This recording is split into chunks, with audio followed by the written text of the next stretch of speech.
म्हणून आता सेकंड पेपरमध्ये ज्या पण गोष्टी येतात त्या सगळ्या मोस्टली रीडेबल गोष्टी आहेत.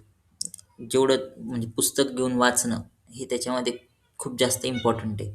तुम्ही जितकं जास्त कंटेंट वाचणार तेवढं जास्त कंटेंट तुमच्याकडे तयार राहणार आहे लिहिण्यासाठी. आता निरुक्तीमध्ये तर ठीक आहे, निरुक्तीमध्ये तुम्हाला श्लोक आणि पर्यायपदं एवढंच आहेत. पण परिभाषामध्ये तुम्हाला नोट्स लिहायची असते. तर जेव्हा नोट्स लिहायचं असतं तर तुमच्याकडे कंटेंट असणं गरजेचं आहे त्या नोट्स लिहिण्यासाठी. निरुक्तीमध्ये पण जास्त काही नसतं लिहायचं. निरुक्तीमध्ये एक श्लोक लिहायचा असतो आणि जर का पर्याय विचारलेले असतील त्या शब्दाचे पर्याय लिहायचे असतात. मग तुम्हाला पर्याय लक्षात ठेवायचे आहेत आणि निरुक्तीचा श्लोक लक्षात ठेवायचा आहे. ते ॲक्चुअली निरुक्ती म्हणजे काय असतं, तर कोणताही शब्द कशाप्रकारे तयार झाला, ते म्हणजे निरुक्ती असते. कोणताही शब्द कसा तयार झाला ते ज्या ठिकाणी दिलेलं असतं, त्याला आपण निरुक्ती म्हणतो. आता शब्द तयार होतो म्हणजे 3 गोष्टी असतात. एक मूळ शब्द असतो, त्याला प्रकृती म्हटलं जातं. दुसरं, तो जो मूळ शब्द असतो ना, तो ॲज इट इज आपण वापर नाही करू शकत. जर तो मूळ शब्द म्हणजे तो धातू पण असू शकतो किंवा ते प्रातिपदिक पण असू शकतं, काहीही असू शकतं. त्याला ॲज इट इज आपण नाही वापर करू शकत. वा वाक्यामध्ये किंवा लँग्वेजमध्ये किंवा कुठेही ॲज इट इज मूळ शब्द किंवा प्रातिपदिक किंवा मूळ धातू आपण ॲज इट इज नाही वापरू शकत. तर त्याला वापर करण्यासाठी काहीतरी जोडावं लागतं. एक तर त्याला प्रत्यय जोडावे लागतात किंवा मग त्याला उपसर्ग जोडावा लागतो. मग कोणताही शब्द असू द्या, तो कसा तयार झालेला असतो, एक तर प्रातिपदिक किंवा मूळ धातू, त्याला आपण प्रकृती म्हणतो. प्रकृती प्लस प्रत्यय असा तयार झालेला असतो किंवा उपसर्ग प्लस प्रकृती असा होऊन त्या ठिकाणी कोणताही शब्द तयार झालेला असतो. मग निरुक्ती म्हणजे काय असतं, तर तो शब्द जो तयार झालेला आहे, तर तो शब्द कसा तयार झाला आहे, म्हणजे त्याच्यामध्ये प्रकृती काय आहे आणि त्याला कोणता प्रत्यय लागला आहे का उपसर्ग लागलेला आहे, हे शोधून काढणं म्हणजे त्या ठिकाणी निरुक्ती लिहिणं असतं. आता हे हे निरुक्ती अशा प्रकारे असली पाहिजे, पण काही ठिकाणी आपल्याला तशी निरुक्ती नाही भेटत. आपण त्याला व्याख्येच्या स्वरूपात त्याचे जे श्लोक आलेले आहेत, तेच श्लोक निरुक्ती म्हणून वापरतोय आणि आतापर्यंत तरी तेच श्लोक सगळ्या युनिव्हर्सिटीच्या एक्झाममध्ये सगळ्या पोरांनी तसंच लिहिलेलं आहे, की निरुक्तीचा श्लोक म्हणजे निरुक्ती आणि त्याच्या जागी जो पण शब्दाची आपण निरुक्ती लिहितोय, तर तिथे त्याला डिफाईन करणारा जो श्लोक आहे तो. काही-काही शब्दांची निरुक्ती अवेलेबल आहे. जसं काही ठिकाणी मती आहे, तर मन प्लस ती, मन प्लस तीन असं त्या ठिकाणी मन हा मूळ धातू आहे आणि त्याला 3 प्रत्यय लागून मती शब्द तयार झाला. तर ही ॲक्चुअल निरुक्ती झाली मती शब्दाची. पण काही-काही ठिकाणी निरुक्ती सापडणं आपल्याला शक्य नाही आहे. मग आपण काय करतो, सिंपल त्याला त्या शब्दाला डिफाईन करणारा जो श्लोक आहे, तो श्लोक निरुक्ती म्हणून आपण त्या ठिकाणी वापरतो. ठीक आहे. आता तुम्हाला एकूण जवळपास 20-30 असे शब्द आहेत निरुक्तीचे. 3 टर्ममध्ये असे शब्द दिलेले आहेत. मग पहिल्या टर्ममध्ये बघा तुम्हाला निरुक्तीचं डायरेक्ट सिलॅबसमध्ये बघा कसं दिलेलं आहे.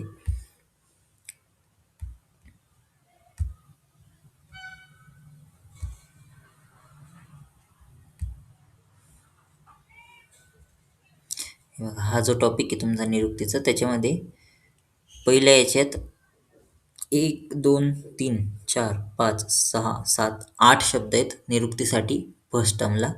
सेकंड टर्मला 7 धातूंचे 7 शब्द आहेत.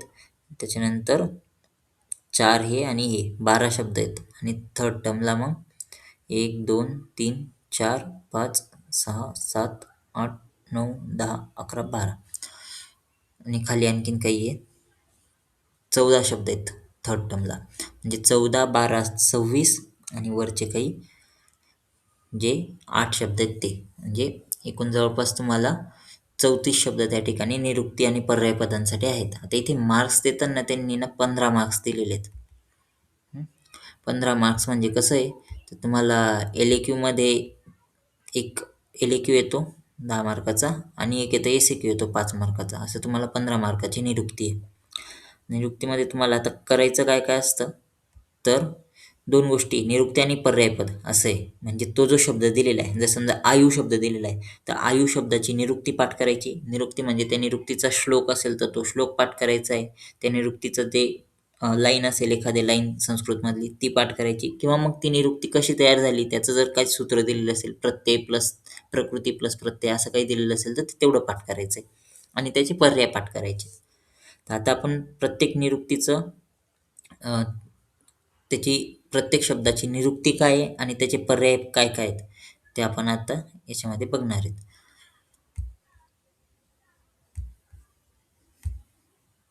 मग आता त्याच्यामध्ये पहिला जो शब्द आहे तो आहे आयु. टर्म 1 साठी पहिला शब्द आहे आयु. आता ह्या ठिकाणी ही जी पहिली निरुक्ती दिली, शरीरेंद्रिय सत्वात्म संयोगो धारी जीवितम नित्यगश्चानुबंधश्च पर्यायी आयुरुच्यते असा तो पूर्ण श्लोक आहे चरकमधला, चरक संहितेतला. तर हा जो शरीरेंद्रिय सत्वात्म संयोगो हा श्लोक आहे ना, हा ॲक्च्युली त्याचं पर्याय काय काय आहेत आयु शब्दाचे ते दाखवतं त्या ठिकाणी. शरीर, इंद्रिय, मन, आत्मा आणि यांचा जो संयोग आहे, शरीर, इंद्रिय, मन आणि आत्मा यांच्या संयोगाला आपण धारी किंवा जीवित असं म्हणत असतो. आणि त्यालाच मग पुढे अ, नित्यग अनुबंध नित्यगश्च अनुबंधश्च पर्यायी आयुरुच्यते.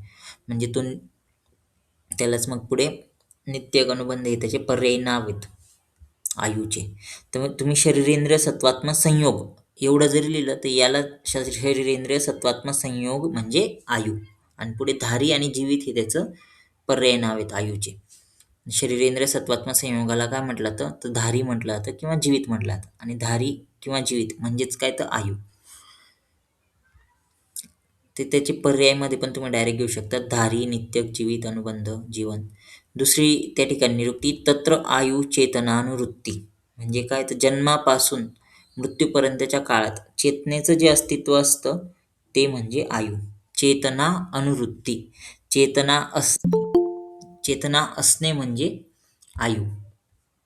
तर ते हे आयुची ही निरुक्ती दोघांपैकी कोणता एक श्लोक लक्षात ठेवा. शरीरेंद्र सत्वात्मा संयोग म्हणजे आयु असं लक्षात ठेवा किंवा तत् आयु चेतनानुवृत्ती, चेतनानुवृत्ती म्हणजे आयु असं लक्षात ठेवा. दुसरी निरुक्ती ती जवळपास आणखीन सोपं वाटतं कारण की त्या ठिकाणी आयु शब्द पण आलेला आहे. आयु म्हणजे काय तर डायरेक्ट चेतनानुवृत्ती असं त्या निरुक्तीमध्ये डायरेक्टली मेन्शन आहे. आणि तुम्ही दुसरी निरुक्ती पाठ केली तरी पण चालेल. त्याचे पर्याय लक्षात ठेवायचे. आता प्रत्येक शब्दाचे जे पर्याय आहेत ना ते महत्त्वाचे आहेत. कारण की ज्यावेळेस तुम्हाला असं विचारलं जातं निरुक्ती आणि पर्यायपद लिहा, तर त्याच्यामध्ये पर्यायपद लिहायला अर्धे मार्क आहेत, निरुक्ती लिहायला अर्धे मार्क आहेत. जसं मग एस-ए-क्यू आलेला आहे, तर एस-ए-क्यूमध्ये एकच शब्द निरुक्ती म्हणून विचारलेला असतो. मग त्या एका शब्दाचं तुम्हाला पर्याय पण लिहायचे असतात, निरुक्ती पण लिहायची असते. तर मग पर्याय लिहिले तर त्याला अर्धे मार्क असतात, निरुक्ती लिहिली त्याला अर्धे मार्क असतात. म्हणून पर्याय पाठ करून गेलेले जर का राहिले आणि प्रत्येक शब्दाचे 2 पर्याय लिहिणं कंपल्सरी असतं. तर 2 पेक्षा जास्त पर्याय लिहिले किंवा 2 पर्याय लिहिले कमीत कमी, तर तुम्हाला ते अर्धे मार्क फिक्स भेटतात. म्हणून तुम्हाला निरुक्ती पाठ हो न हो, पण प्रत्येक शब्दाचे पर्याय ते पाठ करून जायचे. ते काही खूप कठीण नसतात. जसं आपण समानार्थी शब्द पाठ करतो, तसेच पर्याय म्हणजे काय आहे तर त्याचे समानार्थी शब्दच आहे. जे शब्द दिलेले आहेत निरुक्तीसाठीचे त्यांचे समानार्थी शब्द म्हणजेच पर्याय. आता आयुचे पर्यायी शब्द काय काय आहेत तर धारी, नित्य, जीवित, अनुबंध, जीवन हे आयुचे पर्यायी शब्द आहेत. आता हा वरचा जो श्लोक आहे शरीरेंद्र सत्वात्म संयोग हा जर पाठ केलेला असेल तर त्याच्यामध्ये दोन्ही गोष्टी होऊन जातात.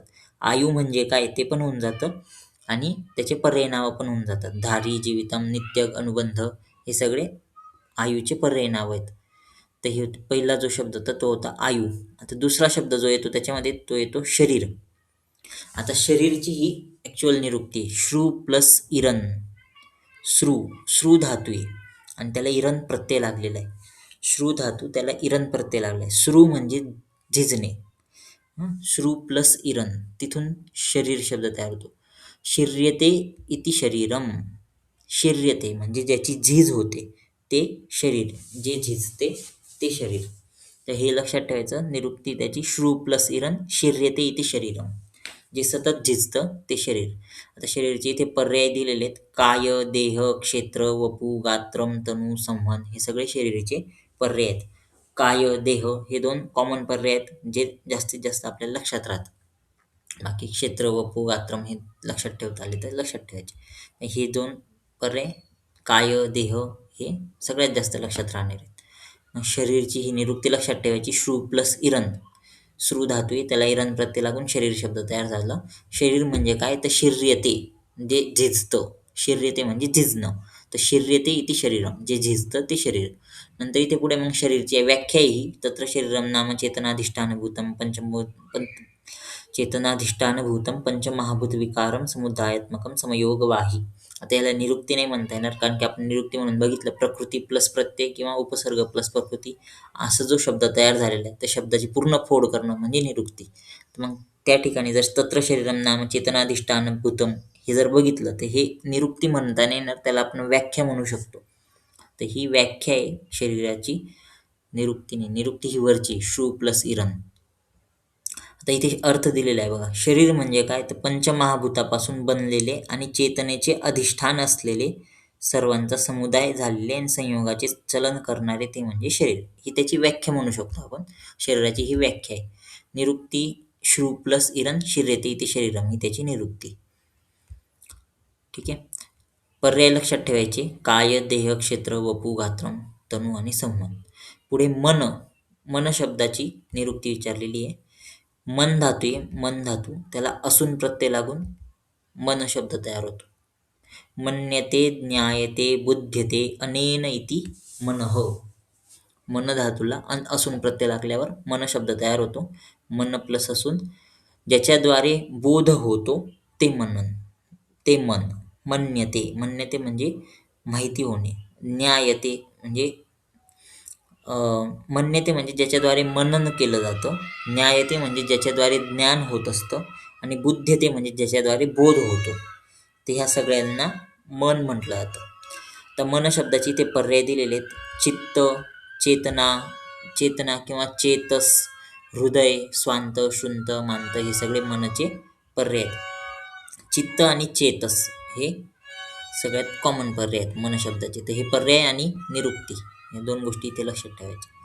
पुढे पुढचा शब्द येतो अग्नी. अग्नी, अग्नी म्हणजे काय फायर. अग्नी हे महाभूत पण आहे. अग्नीची निरुक्ती विचारलेली. आता अग्नी जर का बघितला, फ्लेम असते अग्नीची. कधी फ्लेम अग्नीची कोणताही प्रकारचा अग्नी असू द्या, त्याची फ्लेम कधी बघितली का? ती फ्लेम कुठं जाते म्हणजे त्याची गती कोणत्या बाजूने असते? आगीची जी फ्लेम असते त्याची गती कोणत्या बाजूने असते? आकाशाच्या बाजूने असते, ऊर्ध्व बाजूने असते. कसं पण तुम्ही जर का मेणबत्ती घेतली, मेणबत्ती जाळल्यानंतर तिची फ्लेम जर बघितली आणि ती वरती असते, आणि अशी उलटी जरी केली मेणबत्ती, तर उलटी केल्यानंतर पण ती मेणबत्तीची फ्लेम परत उलटी होऊन वरती जाते, पण ऊर्ध्व बाजूनेच ती कधी पण आगीची जी गती असते किंवा अग्नीची जी फ्लेम असते त्या फ्लेमची गती ही नेहमी वरच्या बाजूने असते, ऊर्ध्व बाजूने असते. मग तीच त्या ठिकाणी निरुक्ती आहे अगिगतौ. अगिगतौ अग्रनिर्भवति इति अग्नि. निरुक्ती त्याची अगिगतौ अग्रनिर्भवति इति अग्नि म्हणजे मनुष्याच्या सर्व कार्यात अग्रणी जो असतो तो अग्नी. मनुष्याच्या सर्व कार्यात जो अग्रणी असतो तो अग्नी. आता मनुष्याच्या सर्व कार्यात अग्रणी असणं असं का बरं म्हटलेलं आहे? कारण की आता अग्नीचं खूप मोठं महत्त्व होतं आधीच्या काळामध्ये, आता पण तेवढंच महत्त्व आहे. पण काही काही ठिकाणी आपले रिच्युअल्स थोडेसे आता आधीसारखे नाही, थोडेसे बदललेले आहेत. जसं आधी जन्म व्हायचा ना, तर जन्माच्या वेळेस सुद्धा अग्नीचं महत्त्व असायचं. ज्यावेळेस लग्न व्हायचं, घरामध्ये एक कोपरा असायचा ज्याला अग्निशाळा म्हटलं जायचं आणि तिथे कायम अग्नी जळत राहायचा. तर ती अग्निशाळामधला अग्नी ज्यावेळेस लग्न होतं, लग्नामध्ये जेव्हा सप्तपदी होते, तर त्याच्यामध्ये जो अग्नी लावला जातो तो अग्नी हा घरातल्या त्या अग्निशाळेमधून आणला जायचा. नंतर मृत्यू होतो, मृत्यूनंतर पण अग्नी दिला जातो, तर तो अग्नीसुद्धा घरातल्या अग्निशाळेतल्या अग्नीपासून तो अग्नी प्रज्वलित केला जायचा. तर त्या ठिकाणी मनुष्याच्या प्रत्येक कार्यामध्ये अग्नीला महत्त्व आहे. म्हणून त्या ठिकाणी म्हटले की मनुष्याच्या सर्व कार्यात अग्रणी जो असतो तो अग्नी. अग्नीला प्रत्येक कार्यामध्ये, मनुष्याच्या प्रत्येक कार्यात अग्नीला महत्त्व दिलेलं आहे. म्हणून त्याची निरुक्ती लक्षात ठेवा. अगिगतौ अग्रनिर्भवति इति अग्निः. आता त्याचे पर्याय काय काय आहेत? तेज, वह्नी, जातवेदस, दहन, अनल, वैश्वानर आणि पावक. याच्यापैकी अनल अनल शब्द हा जो आहे तो कॉमन आहे. नंतर वैश्वानर, वैश्वानर म्हणजे आपल्या जठराग्नीला पण वैश्वानर म्हटलं जातं. पावक हा शब्द पण खूप ठिकाणी बघायला भेटतो. वह्नी शब्द हा अग्नीला पर्यायी शब्द आहे वह्नी. ठीक आहे. तर हे त्याचे पर्यायी शब्द आहेत. अग्नीचे पर्यायी शब्द लक्षात ठेवायचे आणि अग्नीची निरुक्ती लक्षात ठेवायची. अगिगतौ अग्निर्भवति इति अग्नी. पर्यायी शब्द आहेत अनल, पावक, वह्नी, वैश्वानर हे सगळे त्याचे पर्यायी शब्द आहेत. आता बाकीचे हे तेज तेज शब्दाचं त्या ठिकाणी दिलेलं आहे. हे तेज म्हणजे काय? तर ही आपण अग्नीची निरुक्ती म्हणून नाही घेऊ शकत. पण तेजत्वाशी संबंधित असणारं जे द्रव्य आहे ते तेज. आता तेज हे अग्नीचाच पर्यायी शब्द आहे म्हणून त्या ठिकाणी तेजची निरुक्ती आपण घेऊ शकतो. अग्नीची निरुक्ती जर का विचारलेली राहिली तर हीच येईल अगिगतौ अग्निर्भवति इति अग्नी. काही काही ठिकाणी तेज आणि अग्नीला रिलेट करून अशी पण निरुक्ती बघायला भेटेल काही काही पुस्तकांमध्ये. तेजत्वाभिसंबंधात तेज किंवा उष्णस्पर्शवत तेज. पण आपल्याला जर अग्नी शब्द विचारलेला आहे तर आपण अग्नी शब्दाची निरुक्ती लिहिणार, तेज शब्दाची नाही. ठीक आहे. पुढे जलम शब्दाची निरुक्ती विचारलेली आहे. जलम शब्द दिला तिथे. त्याची निरुक्ती येते जलम. आता हा जलम जो धातू आहे ना, तो धातू चुरादी गणामधला धातू आहे. जलम धातूचा जर का अर्थ बघितला किंवा तुम्ही जर का याच्यामध्ये जाऊन धातुपाठमध्ये किंवा संस्कृत तो जे ॲप आहे त्याच्यामध्ये जलम धातूचा अर्थ काय होतो ते शोधलं, अमरकोशमध्ये जर का शोधलं तर जलमचा अर्थ होतो आच्छादन करणे. आच्छादन करणे. तर जलम क पिधाने. जलम म्हणजे काय? तर पिधाने म्हणजे पिधान करणं. पिधानचा अर्थ होतो आच्छादन करणं. जलम क पिधाने पिधानम आच्छादनम. जलम धातू आहे.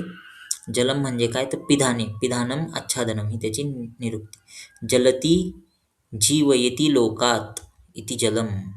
आता ह्या ठिकाणी हे जे जलती आहे, जलतीचा अर्थ होतो आच्छादन करणं. तर जे द्रव्य किंवा जो पदार्थ लोक म्हणजे पूर्ण सृष्टीला आच्छादित करतो ते म्हणजे जल. जलती जीवयति लोकात इति जलम. जे पूर्ण सृष्टीला आच्छादित करतं ते जल. तर ही जलती जीवयति लोकात इति जलम ही त्याची निरुक्ती आहे. आणि जलम शब्दाचा अर्थ दिला इथे जलम क पिधाने पिधानम आच्छादनम. जल म्हणजे काय? तर पिधाने. जलम कशासाठी वापरला जाईल? तर पिधाने ह्या अर्थाने जलम हा धातू वापरला जातो. आणि पिधानम म्हणजे काय? तर आच्छादनम. तर ही जी आहे जलती जीवयति लोकात इति जलम ही जल शब्दाची निरुक्ती झाली. हे अर्थ लक्षात ठेवा. जे सृष्टीला आच्छादित करतं ते जल. मग याचे पर्याय दिलेले तिथे. आता जल शब्दासाठी ना संस्कृतमध्ये जवळपास 100 ते 200 शब्द आहेत. तर त्याच्यामुळे तुम्ही पाहिजे तेवढे पर्याय त्या ठिकाणी लिहू शकता. त्याच्यापैकी काही पर्याय इथे दिलेले आहेत. तोय, पय, रस, आप, वारी, अंबू, नीर, सलील, उदक हे विविध पर्याय आहेत. किंवा मग अंभ पण पर्याय आहे. अंबोधी, जलधी, पयोधी, उदधी, वारा, निधीर, वारिधी. अंभ, जल, पय, वारी हे सगळे त्याचे पर्याय आहेत. मरीच हे पण त्याचे पर्याय आहेत. तर हे सगळे जलमचे पर्याय आहेत. हे पर्याय लक्षात ठेवायचे आणि ही निरुक्ती लक्षात ठेवायची. जलती जीवयति लोकात इति जलम. धातू कोणता आहे त्याच्यामध्ये? जलम हा धातू आहे. जलमचा अर्थ होतो आच्छादन करणं. मग इथे आप शब्दाला जल शब्दाचा रिलेटेड शब्द आहे आप, म्हणून आपची त्या ठिकाणी निरुक्ती दिली. काही काही जे पुस्तक आहेत त्याच्यामध्ये हे डायरेक्ट आप शब्दाची निरुक्ती जल शब्दाशी रिलेट करून त्या ठिकाणी दिलेली. आपत्वाभिसंबंधात आपह किंवा शीतस्पर्शवत्य आपह. पण ही आप शब्दाची निरुक्ती होईल, जल शब्दाची नाही. म्हणून आपण जर जल शब्दाची निरुक्ती विचारलेली असेल तर ही निरुक्ती येईल त्याची जलती जीवयति लोकात इति जलम. नंतर वात शब्दाची त्या ठिकाणी निरुक्ती विचारलेली आहे. वात. आता वात शब्दाची निरुक्ती तुम्ही जर का याचं पुस्तक बघणार क्रियाशरीरचं, तर क्रियाशरीरच्या पुस्तकामध्ये पण सेम हीच निरुक्ती दिलेली आहे. आणि तीच निरुक्ती आपल्याला त्या ठिकाणी घ्यायची. कारण की वा हा धातू आहे. वा धातू आहे आणि त्याला त प्रत्यय लागून वातः शब्द तयार झालेला आहे. वातः त प्रत्यय लागून. आता वा धातू जो आहे त्याचा अर्थ काय होतो? तर गतिगंधन. वा म्हणजे काय? तर गती, जाणे. आणि गंधन म्हणजे फुंक मारणे. तर त्या अर्थाने तो वा हा अर्थ आलेला आहे. वा हा धातू आलेला आहे. तर त्या वा धातूला जर त प्रत्यय लागला तर वातः हा शब्द तयार होतो. तर मग त्याची निरुक्ती दिली, तत्र वागती गंधनयो इति धातुः. वात म्हणजे धातू कोणता आहे? तर वा हा धातू आहे. मग वाचा अर्थ काय? तर तत्र वा गती गंधनयो इति धातू. वा म्हणजे जाणे, गती म्हणजे जाणे, गंधनयो म्हणजे गंधन म्हणजे फुंक मारणे, ते त्या ठिकाणी दिलेलं आहे. तत्र वा गती गंधनयो इति धातू. म्हणजे वा धातूला त प्रत्यय लागून वात शब्द तयार झालाय. वात म्हणजे काय? तर वात म्हणजे हवा. आणि वा म्हणजे काय? तर वा म्हणजे जाणे, फुंक मारणे. हं. आता वाताचे पर्याय नावं दिलेले त्यात विचारलेले. तर पर्याय त्या ठिकाणी काय काय आहेत वाताचे? ते आहेत वात, मरुत, प्राण, अनिल, स्पर्शन, समीर, मातरिश्व हे विविध पर्याय आहेत त्या ठिकाणी. त्याच्यापैकी अनिल हा शब्द आपल्याला मोस्टली बघायला भेटतो संहितामध्ये. समीर हा शब्द बघायला भेटतो. नंतर मरुत शब्द हा बघायला भेटतो खूप ठिकाणी. ते हे सगळे त्याचे पर्याय आहेत. तर याच्यापैकी 2-3 पर्याय तुमचे पाठ असले पाहिजे. 3-4 पर्याय पाठ करून ठेवायचे. म्हणजे ऐन परीक्षेला तुम्हाला 1-2 जरी आठवले तर ते तुम्हाला लगेच लिहिता येतात. ठीक आहे. आता हे बाकीचे, आता हे जे आहे वायुत्वाभिसंबंधान वायू तत्वाशी जी संबंधित असतो तो वायू आहे, किंवा रूपरहित स्पर्शवान वायू, हे विविध वेगवेगळ्या पुस्तकांमध्ये असलेली वातची परिभाषा आहे किंवा वातची व्याख्या आहे. वातची निरुक्ती ही तत्र वागती गंधनयो इति धातू. नंतर पित्तची निरुक्ती विचारलेली आहे. त्या ठिकाणी पित्तची निरुक्ती सिलेबसमध्ये पुढची. आता पित्तची निरुक्ती काय आहे? तर तपसंतापे तपती इति पित्तम. तपचा अर्थ होतो संताप होणे किंवा जे उष्ण. तप म्हणजे उष्णता निर्माण करतं. जे उष्णता निर्माण करतं ते पित्त. जे शरीरामध्ये ताप किंवा उष्णता निर्माण करतं ते पित्त. तपती म्हणजे उष्णता निर्माण करणे. तर ते उष्णता जे निर्माण करतं ते म्हणजे पित्त. तपती इति पित्तम. तर ही निरुक्ती लक्षात ठेवायची. तप म्हणजे काय? तर संताप. तपसंताप. तप हा जो शब्द येतो संताप ह्या अर्थाने वापरला जातो. आणि जे उष्णता निर्माण करतं ते पित्त. जे शरीरात ताप किंवा उष्णता निर्माण करतं ते पित्त. त्याचे पर्याय नाव लक्षात ठेवायचे. वन्ही, वन्ही, अनल, उष्ण. वन्ही आणि अनल हे पर्याय नाव आणखीन कोणत्या याचे होते? वन्ही, अनल कशाचे पर्याय नाव आहेत? अग्नीचे. अग्नीचे पर्याय नाव आहेत, बरोबर. आता इथे पित्त आणि अग्नी यांचा संबंध येतो, म्हणजे ते दोन्ही रिलेटेड आहेत एक दुसऱ्याशी. पित्त आणि अग्नी ह्या दोघांचा काम सारखं असल्यामुळे त्या ठिकाणी त्या दोघांचा संबंध दाखवलेला आहे. आणि म्हणून आपण कधी-कधी पित्त शब्दालाच अग्नी ह्या शब्दाशी रिलेट करून किंवा पित्त शब्दालाच अग्नी म्हणून संबोधलेलं असतं काही-काही ठिकाणी. आणि ते काही-काही ठिकाणी अनल म्हटलं म्हणजे जाठराग्नी ह्या अर्थाने अनल शब्द येत असतो काही-काही ठिकाणी. तो जाठराग्नी म्हणजे पित्त असं खूप वेळेस अर्थ घेतला जातो. ठीक आहे. तर वन्ही, अनल हे सगळे पित्ताचे पर्याय नाव आहेत. उष्ण, तिक्त, तेजोमय सगळे पित्ताचे पर्याय नाव आहेत. ठीक आहे. आता पित्ताचं स्थान कोणतं असतं? पित्ताचे स्थान सांगितलेले आहेत ना याच्यामध्ये. नाभी, आमाशय. नाभी, आमाशय, स्वेदो, लसिका, रुधिरोरस. तर त्याच्यानंतर त्याच्यामध्ये पक्वाधानम विशेषतः असं म्हटलेलं आहे. पक्वाधानम विशेषतः म्हणजे पक्वाशय हे त्याचं मुख्य स्थान आहे पित्ताचं. तर हे सगळे नाभी, आमाशय, स्वेद, लसिका, रुधिर, रस हे सगळे त्याचे स्थानं आहेत. आणि त्यातल्या त्यात पक्वाशय हे त्याचं मुख्य स्थान. आणि पक्वाशयाला जर का आपल्या ॲनाटॉमीमध्ये रिलेट केलं, म्हणजे शरीर रचनेमध्ये पक्वाशय हा कोणता अवयव आहे ते जर का रिलेट केलं, तर मोस्टली स्टमकच्या किंवा स्टमकच्या पुढे ग्रहणीचा तो जो थोडासा पार्ट असतो आतड्यांचा, तर त्या ठिकाणी पक्वाशयाचं स्थान सांगितलेलं आहे. मग त्या ठिकाणी जर का आपण एन्झाईम्स वगैरे बघितले तर जास्तीत जास्त ॲसिड जे असतात किंवा जे पाचन करणारे एन्झाईम्स असतात ते त्या ठिकाणी बघायला भेटतात. आणि त्या पाचन करणाऱ्या एन्झाईम्सला मोस्टली पित्त असं म्हटलं जातं. म्हणून तिथे म्हटले जे पचन करतं ते पित्त. म्हणून पुढचं काही काही ठिकाणी असं ही वाली निरुक्ती बघायला भेटते. अष्टांगहृदयमध्ये पित्तचं हे सांगितलं, पित्तम पक्त्युष्म दर्शनम. पित्तम पक्ती, पक्ती म्हणजे पचन करतं, आणि ते श्मय बरं, तो पक्त्युष्मय, ते हे जे आहे ना पक्त्युष्म असं आहे तो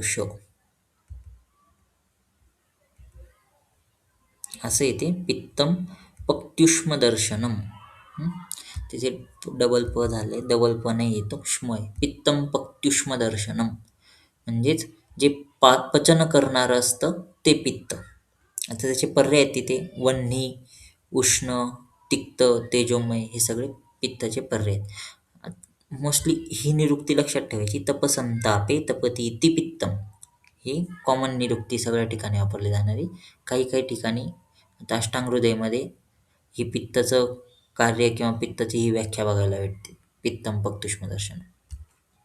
नंतर 8वं बघा, कफ.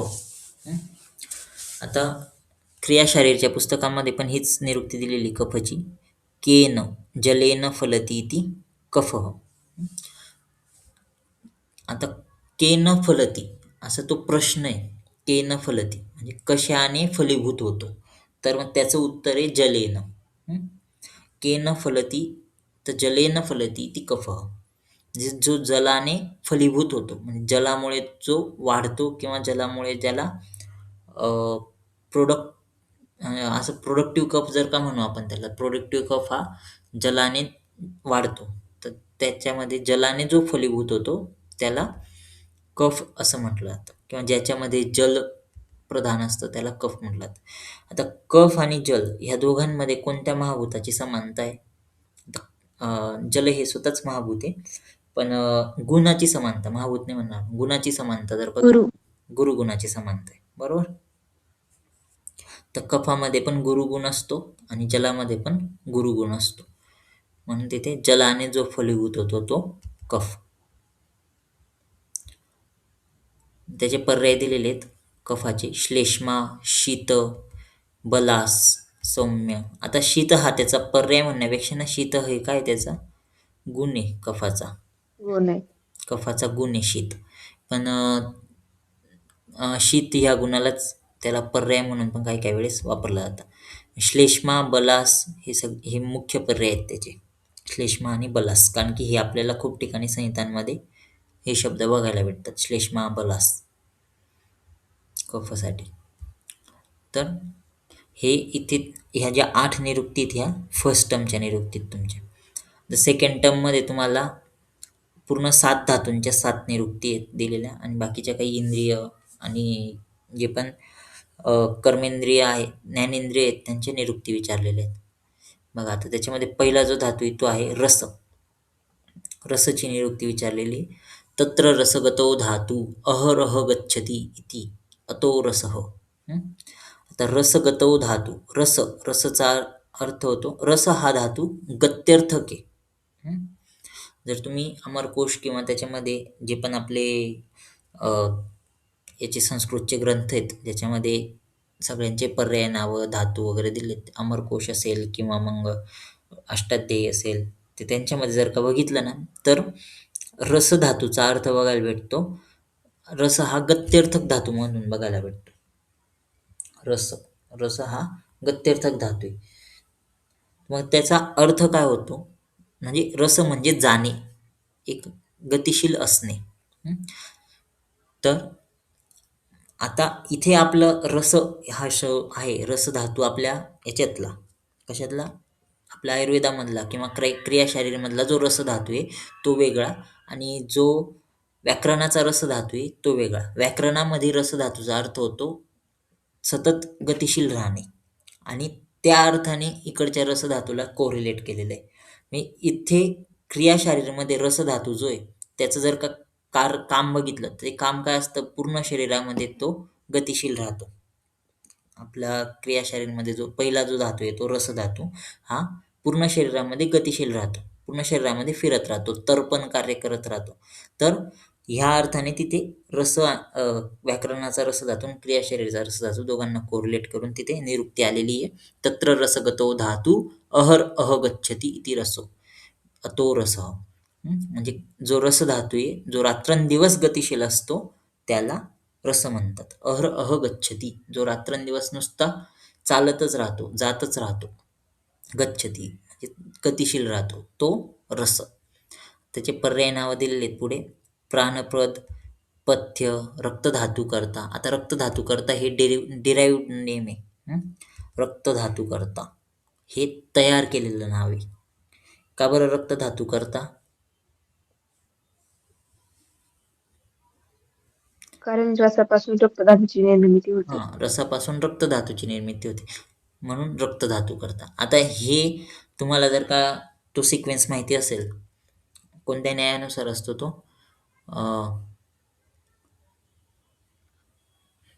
याच्यानुसार ना, केदारकुल्य न्यायानुसार, किंवा मग जी प्रत्येक धातूची निर्मिती आहे त्याचे न्याय दिलेले आहेत बघा. केदारकुल्य न्याय आहे, क्षीरदधी न्याय आहे. तर क्षीरदधी न्यायानुसार पण धातूची निर्मिती आपल्याला ती सांगता येते, की एका धातूपासून दुसऱ्या धातूची निर्मिती होते, दुसऱ्या धातूपासून तिसऱ्या धातूची निर्मिती होते. तर त्याच्यानुसार इथे तुम्ही प्रत्येक धातूचं, इथे जे तुम्हाला धातू दिलेले आहेत आणि त्याचे पर्याय विचारलेले आहेत, तर पुढच्या धातूच्या नावावरून तुम्ही त्या धातूचं नाव पर्याय नाव बनवू शकतात. जसं रसाचं बनवलं रक्तधातूकर्ता, तसंच रक्ताचं काय बनवू शकतं? मांस धातू करता. मांसधातूकर्ता. आणि तसंच रक्ताचं आणखी एक नाव बनवू शकतं, मागच्या धातूपासून त्याची निर्मिती झालेली, म्हणून त्या धातूपासून जन्मलेला किंवा त्या धातूपासून निर्मित झालेला, असं करून आपण जसं रक्ताचं पण पर्याय नाव बनवू शकतो रसज, रसापासून निर्मित झालेला रसज. आणि रक्ताचं आणखी एक नाव बनवू शकतो मांसधातूकर्ता. असं मागचा धातू आणि पुढचा धातू दोघांच्या याच्याने आपण पर्याय नावं त्यांचे बनवू शकतो धातूमध्ये. रक्तधातूकर्ता हे डिराईव्ह केलेलं नाव आहे, पर्याय. अन्नसंभव हे पण तयार झालेलं आहे, अन्नपासून निर्माण होणारा, म्हणून अन्नसंभव. आहार प्रसाद, आहार प्रसाद. आता रस जो असतो तो आहाराचा प्रसाद स्वरूप रस धातू असतो, म्हणून त्या ठिकाणी नाव बनलंय आहार प्रसाद. तर आपल्याला हे पर्याय नावं तयार करता आले पाहिजेत. जर नाही आठवत, पाठ करण्यापेक्षा कसं तयार करतायत तेवढं समजून घेतलं, तुम्ही ऐन टायमाला तिथे पर्याय नाव कोणत्या याचं बनवू शकता. फक्त तुम्हाला इथे ही जे आहे पर्याय नाव तयार करणं हे धातूंमध्ये शक्य, बाकीच्या ठिकाणी नाही होत ते. आता इथे काही ठिकाणी ही वाली पण निरुक्ती बघायला भेटते. रसचे ते आस्वाद देते अनेनैती रस. पण हे जे आहे ना, हे आपण निरुक्ती नाही म्हणू शकत याला, याला आपण व्याख्या म्हणू शकतो. निरुक्ती ही आहे, रसगतौ धातू अहर गच्छती ती अतो रस. तर हे रसनेंद्रियाद्वारे ज्या विषयाचे ग्रहण केलं जातं ते म्हणजे रस, ते हे दिलेलं आहे. नंतर पुढचा शब्द दिलेला आहे रक्त. रक्तची निरुक्ती विचारलेली. आता रक्तामध्ये पण रज हा धातू आहे, रज. रजधातू म्हणजे काय? तर रजधातूचं काम असतं रंजन करणं. रंजन करणं म्हणजे रंग देणं. रजरंजने, रज हा धातू कशासाठी वापरला जातो? रंजन करण्यासाठी. रजरंजने, रंजन करणं म्हणजे रंग देणं, रजरंजने. मग त्याच्याने काय होतं? तर त्या रंजनेमुळे तेन रंजनः म्हणजे त्या ठिकाणी तो रंग देतोय. कशाला रंग देतो? तर जे पण शरीरामध्ये फिरणारं ब्लड म्हणजे आपण जे पण शरीरामध्ये फिरणारं ते द्रव पदार्थ आहे, पूर्ण शरीरात फिरणारा, त्या द्रव पदार्थाला जो रंग देतोय तो रक्तधातू. रजरंजने तेन रंजनः रागवर्णयुक्तः रागकृच्च धातुः रक्तम्. रजरंजने तेन रंजनः रागवर्णयुक्तः रागकृच्च धातुः रक्तम् इति अर्थो भवति. रजधातू, रज हा मूळ धातू आहे, त्याच्यामध्ये रजधातूमुळे ज्याने रंजन होतं, रजधातूचा अर्थ होतो रंजन होणं, ज्याने रंजन होतं किंवा जो रागवर्णाचा आहे, लाल रंगाचा आहे, तो धातू म्हणजे रक्तधातू. त्याचे पर्याय दिलेले आहेत पुढे रक्ताचे. रुधिर, अश्रूक, शोणित, लोहित, अस्त्र, शोणित हे सगळे त्याचे पर्याय नाव आहेत. हे पर्याय त्याचे पाठ करून घ्यायचे. नंतर पुढचं येतं मांस. मांसची निरुक्ती दिली, मिष स्पर्धायां भेषती. मिष स्पर्धायां भेषती. मिष हा मूळ धातू आहे, मिष धातूपासून त्या ठिकाणी मांस धातू तयार झालेला आहे. मिशचा अर्थ होतो सिंचन करणं किंवा लेपन करणं. मिशुसेचने, मिशुसेचने म्हणजे लेपन करणं. मिश धातूपासून मांस शब्द तयार झालेला आहे. मिश म्हणजे लेपन करणं. आता मांसचं जर का कार्य बघितलं, ही धातूचे कार्य आहेत. अष्टांगमध्ये कार्यांचा एक श्लोक आहे धातूच्या प्रत्येक कार्याचा. तर त्याच्यामध्ये मांस धातूचं कार्य काय आहे?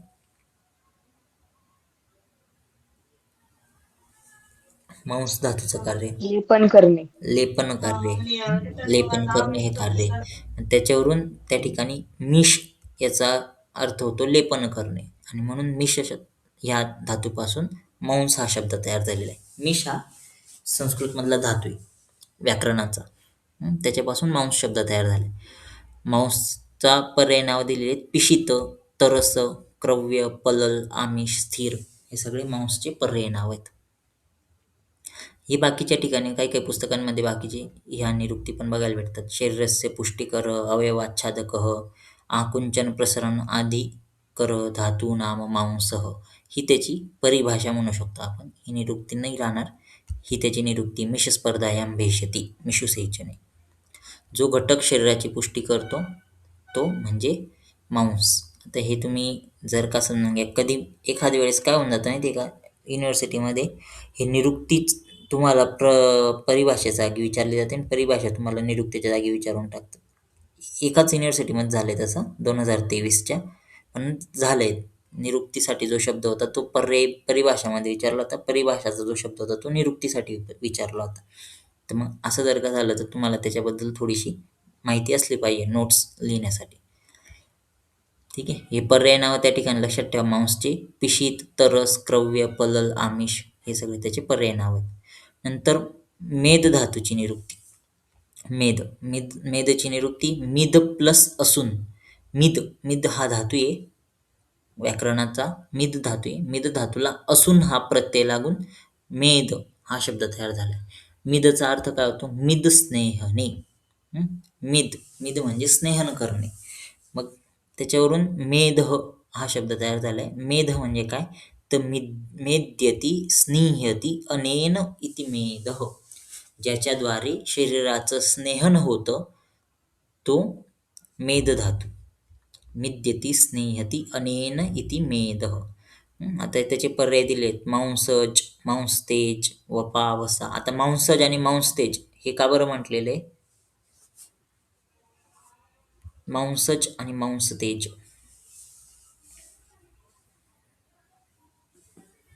मांसापासून बनलाय म्हणून मांसापासून मांसाचे. बनलाय. मांसापासून बनलाय म्हणून तो मांसज किंवा मांसतेज. मांसज, मांसतेज. नंतर अस्थि, पुढचा जो धातू येतो तो अस्थि. याची निरुक्ती दिली अस्थिची. अस प्लस थिन. असं अस्यते, अस्यते इति अस्थि. असं मूळ धातू आहे, त्याला थिन प्रत्यय लागतोय. अस्यते इति अस्थि. मासाभ्यंतरस्थे हाड इति ख्याते धातु. हाड म्हणजे कडक. मांसाच्या आत, मांसाभ्यंतर म्हणजे मांसाच्या आत. हाड म्हणजे एखादा असा कडक जो सबस्टन्स आहे, कडक असा जो सबस्टन्स आहे त्याला, अशा कडक सबस्टन्सवाल्या धातूला अस्थि असं म्हटलं जातं. अस्यते इति अस्थि ही त्याची निरुक्ती आहे. अस्यते इति अस्थि. अस प्लस थिन हा कसा तयार झाला तो शब्द त्या ठिकाणी देईल. अस प्लस थिन अस्यते इति अस्थि ही त्याची मुख्य निरुक्ती. अर्थ काय? जो घटक कठीण स्वरूपाचा आहे आणि मांस धातूच्या आतील भागात उपस्थित असतो तो अस्थि. त्याचे पर्याय दिलेत हड्ड, किकस, कुल्य, सार, कर्कर, देहधारण हे सगळे त्याचे पर्याय नाव आहेत. तर अस्यते इति अस्थि हे तुम्ही शरीर रचनामध्ये पण पाठ केलं असेल. शरीर रचनामध्ये पण आहे अस्यते इति अस्थि. फक्त इथे आणखीन काय लक्षात ठेवायचं, असं प्लस थिन. असं प्लस थिन. अस्यते इति अस्थि ही त्याची निरुक्ती. हे पर्याय लक्षात ठेवा. हड्ड, किकस, कुल्य, सार, कर्कर, देहधारण. आता देहधारण हे पण डिराइव्ड आहे. देहधारण का बरं? हे तयार केलेला पर्याय नाव आहे देहधारण. का बरं देहधारण नाव तयार केलंय?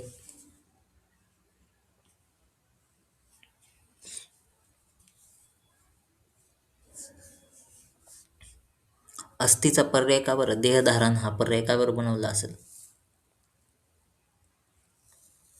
अस्थिचं कार्य काय आहे?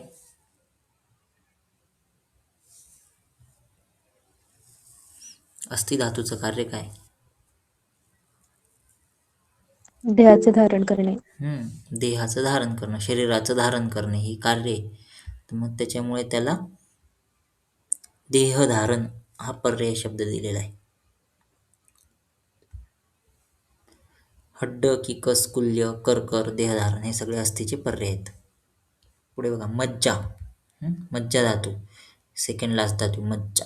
मस्ज हा धातू आहे व्याकरणातला मूळ धातू, त्याला अच म्हणजे स्वर आणि टाप हा प्रत्यय लागलेला आहे. मज्जती अस्थिषु इति. मज्जती अस्थिषु इति. मज्ज मज्ज म्हणजे काय माहिती का?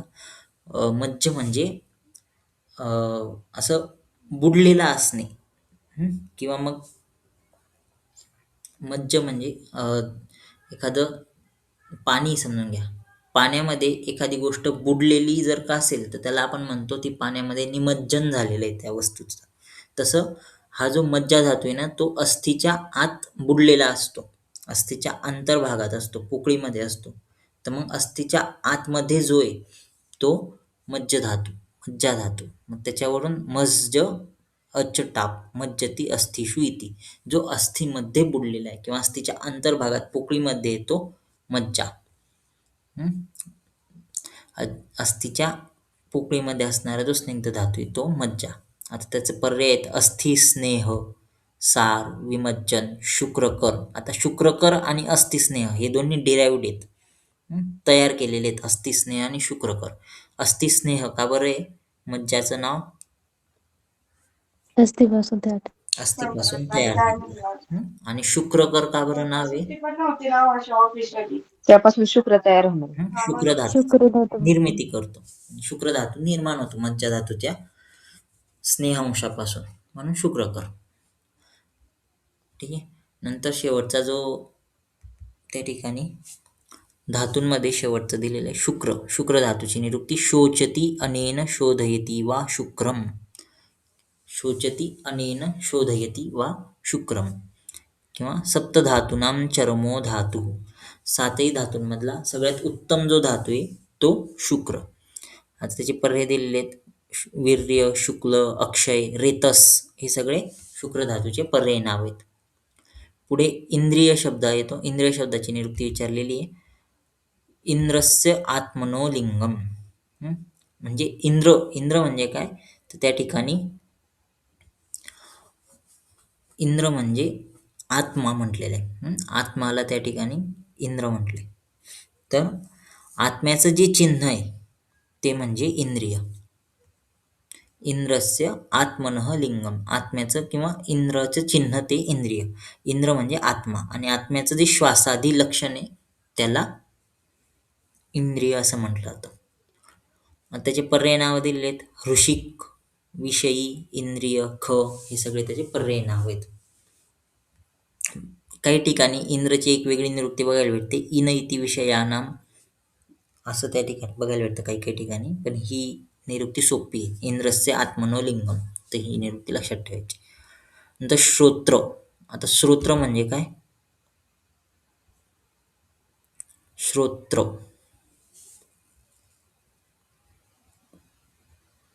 श्रोत्र म्हणजे ज्याद्वारे आपण ऐकतो. ज्याच्याद्वारे ऐकलं जातं ते श्रोत्र म्हणजेच कान. आता कानाला त्या ठिकाणी श्रोत्र म्हटलं जातं. श्रूयते अनेन इति श्रोत्रम. ज्याद्वारे ऐकलं जातं ते इंद्रिय म्हणजे श्रोत्र, श्रोत्रेंद्रिय. आता कर्ण म्हणजे आपण एक्सटर्नल इयर पिन्नाला कर्ण नाही म्हणत. जो इंटरनली ज्या ठिकाणी हिअरिंग ही प्रोसेस ज्या ठिकाणी घडते त्याला आपण कर्ण म्हणतो. आणि बाहेरचा जो असतो त्याला कर्णपाली असं म्हटलं जातं. एक्सटर्नल इयर पिन्ना जो असतो त्याला कर्णपाली म्हटलं जातं. तर कर्ण म्हणजे ज्या ठिकाणी हिअरिंग प्रोसेस घडते तो कर्ण, श्रोत्र. श्रूयते अनेन इति श्रोत्रम. नंतर चक्षु. चक्षुची निरुक्ती रूपोपलब्धी साधनम इंद्रियम चक्षुः. ज्याच्याद्वारे रूप ह्या इंद्रिय विषयाची उपलब्धी होते. रूप हा इंद्रिय विषय आणि त्याची उपलब्धी ज्याच्याद्वारे होते त्या त्या रूप उपलब्धीचं जे साधन आहे ते म्हणजे चक्षु इंद्रिय. ज्या इंद्रियाद्वारे रूप या विषयाची उपलब्धी होते ते म्हणजे चक्षु. पर्याय दिले त्याचे अक्षी, नयन, नेत्र हे सगळे त्याचे पर्याय आहेत. नंतर रसना. रसना म्हणजे काय तर रस्यते अनया इति रसना किंवा रसोपलब्धी साधनम इंद्रियम रसना. ज्यामुळे रस म्हणजे चव. तर चव हा विषय ज्यावेळी समजतो ते इंद्रिय म्हणजे रसनेंद्रिय. आता तुम्हाला आहे ना खूप ठिकाणी रस शब्द हा वेगवेगळ्या संदर्भाने बघायला भेटेल. जसं आता इथे जो रस शब्द आलेला आहे तो कशासाठी आला आहे? इथे जो रस शब्द आलाय तो कशासाठी आलाय? रसनामधला रस जिभेसाठी आलेला आहे. चव आलेला आहे, बरोबर. म्हणजे तुम्ही आपण जे म्हणतो ना की षड्रस, कट्वम लवणात तीक्ष्ण तीक्ष्ण वृक्ष विद्याहीन किंवा हे कटू आम्ल लवण उष्ण तीक्ष्ण, कटू आम्ल लवण आणि तिक्त उष्ण आणि कषाय. कटुम्ल लवणात तीक्ष्ण तिक्तोषण कषाय का, हे सगळे काय आहेत? रस आहेत. पण हे कोणते रस आहेत? षड्रस. चव जे आपल्याला ज्याच्याद्वारे चव कळते ते चवीचे हे प्रकार आहेत. कट्वम्ल लवणात तीक्ष्ण तिक्तोषण कषाय का. नंतर दुसरा जो आधी आपण रस धातूमधला रस बघितला, सप्तधातूंमधला रस बघितला, तो काय? धातू आहे.